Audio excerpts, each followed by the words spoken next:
Hi YouTube. This is a continuation of my last video, Occult Astrology 2, in which I explained how to find a person's spiritual proclivities using the Jaimini Astrology technique. And in this video, I'm going to explain how to find the deities that rule over the mundane life, that you can placate to help you in your mundane affairs, such as career, wealth, or poverty, as the case may be, your relationships, your family life, if your car breaks down, if you can't find something in your house. This deity that I'm going to show you how to locate in your horoscope will help you in all mundane affairs. And any kind of problems, serious problems that you're having, this type of energy or deity, if you want to call it that, will also help you in those, and will help you in those affairs. Now, in my last video, I explained the Jaimini system and what planets represented which deities. And I'm not going to explain that again here because it was very long, and if you want to know that, I suggest you watch the last video, which is Occult Astrology 2. And in that video I explain what planets, what they their deities that they correspond to. So, but in this video I'm going to show you how to find that mundane deity, or how to find that planet that represents that deity. Okay, so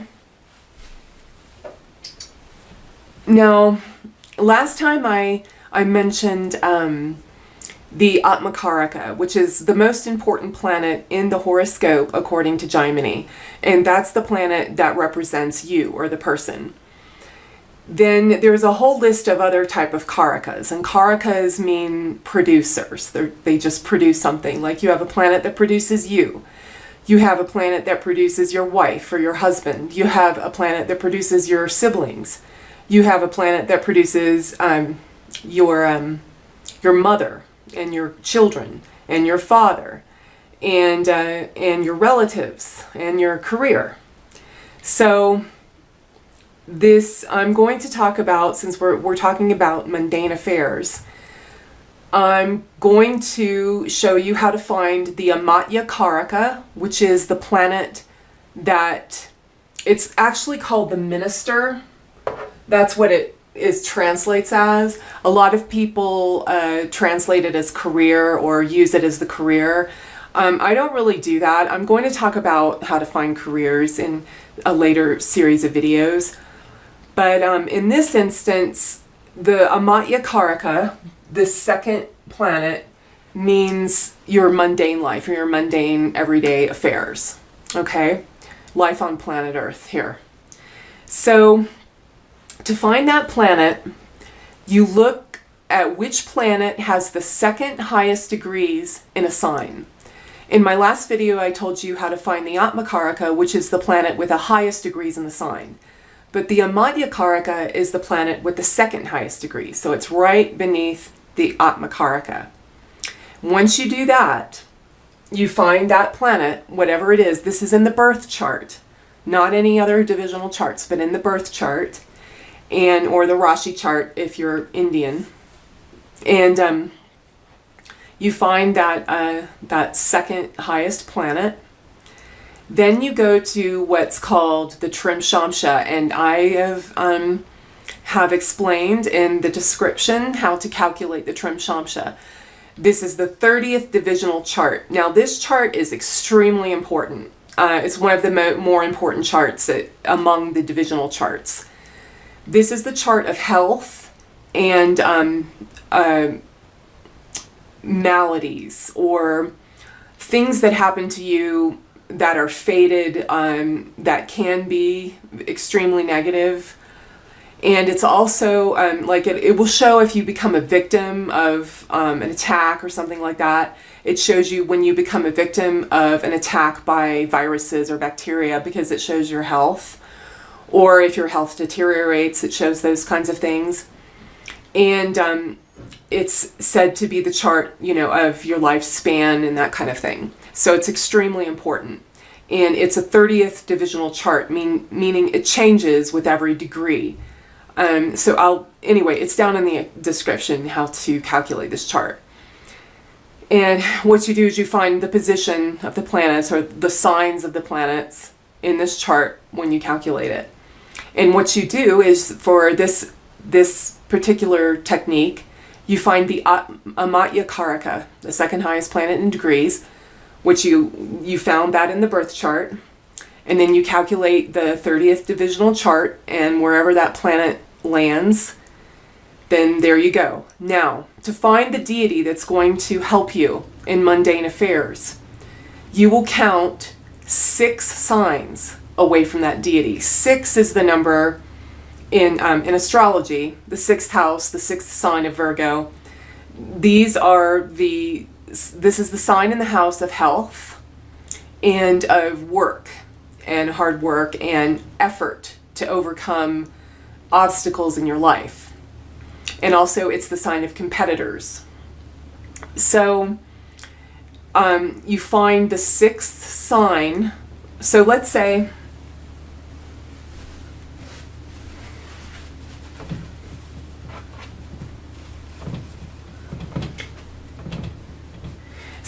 your Atma or Amatya Karaka is Venus. And let's say Venus in the Trimshamsha, the 30th divisional chart.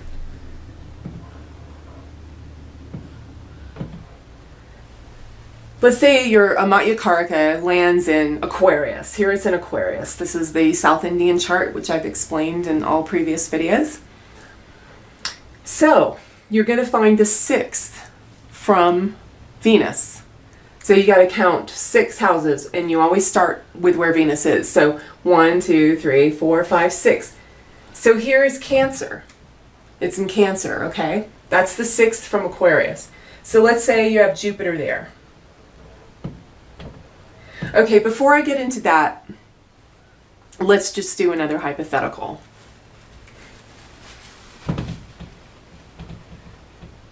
Instead of being in Aquarius, let's say Venus is in Capricorn. Let's say Venus lands in Capricorn in your 30th divisional chart, your trimshamsha. Okay. Since Capricorn is a feminine sign, all water and earth signs are feminine signs. Since Capricorn is a feminine sign, instead of counting this way, which is the zodiacal way, the clockwise way, how the sun moves through the zodiac, instead of counting that way, we count backwards because it's a feminine sign. As I said in the last video, energy is moving through the zodiac in all types of ways. And in this type of way, when it's this amatya karaka is in this in a feminine sign, we count in the opposite direction. So 1, 2, 3, 4, 5, 6. So Leo would be the 6th from Capricorn. That's how you find your deity. And so your mundane deity that you're going to placate, that you want to incorporate the energy of. And I explained all of that in my last video, Occult Astrology 2, so please watch that video if you want to know what these planets mean and their corresponding deities.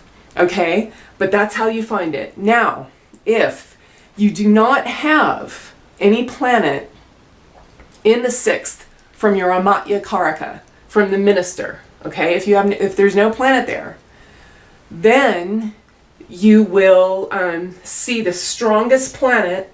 And by the strongest, I mean the planet in the best dignity, exalted in its own sign, in a good friend sign, in a friend sign, in a neutral sign, in an enemy sign, in a great enemy sign, and debilitated. That's the hierarchy of dignities. Okay, and so if a planet is really strong, let's say you have Mars here in Aries. According to the Jaimini system of aspects, Mars aspects Leo.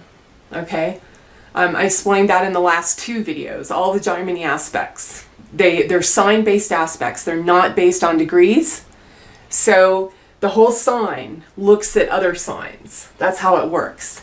And I explained that in the last 2 videos, and I'm not going to explain it again. So please look at the check out the last 2 videos where I explain how Jaimini uses his sign basis or sign aspects. Okay.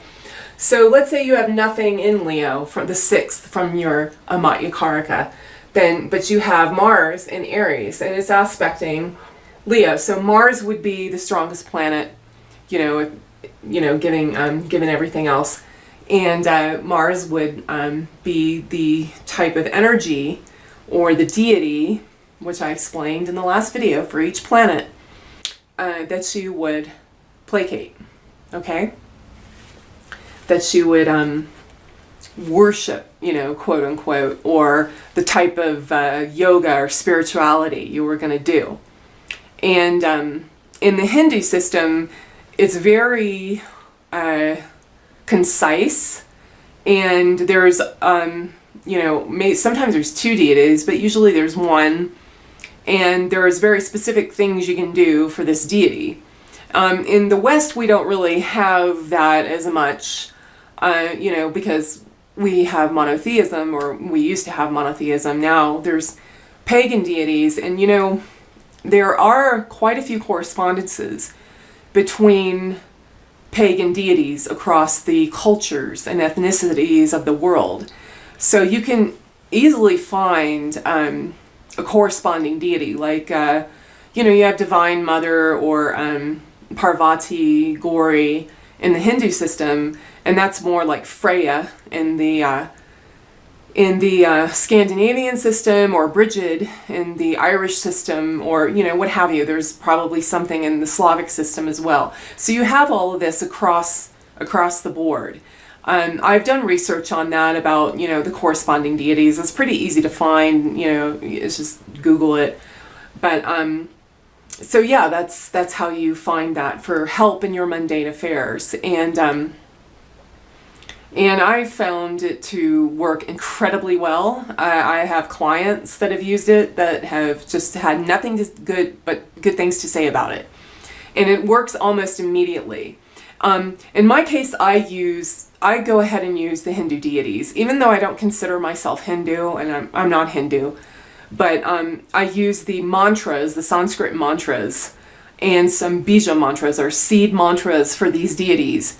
And it's just because I really believe in Sanskrit as the divine language, and a language that can actually create. Kind of like, the Kabbalah or something like that, where you create with sound. Sanskrit does that very well, in my experience. So they have mantras to each of these deities that you can say, and those are also something you can see on the internet. But so yeah, check out my last video if you came in late and want to know what sign or what planet corresponds to which deity. And I've also put in the description how to calculate the trimshamsha, or the 30th divisional chart, an extremely important chart in a person's horoscope. So yeah, check that out. And thank you for watching. Bye.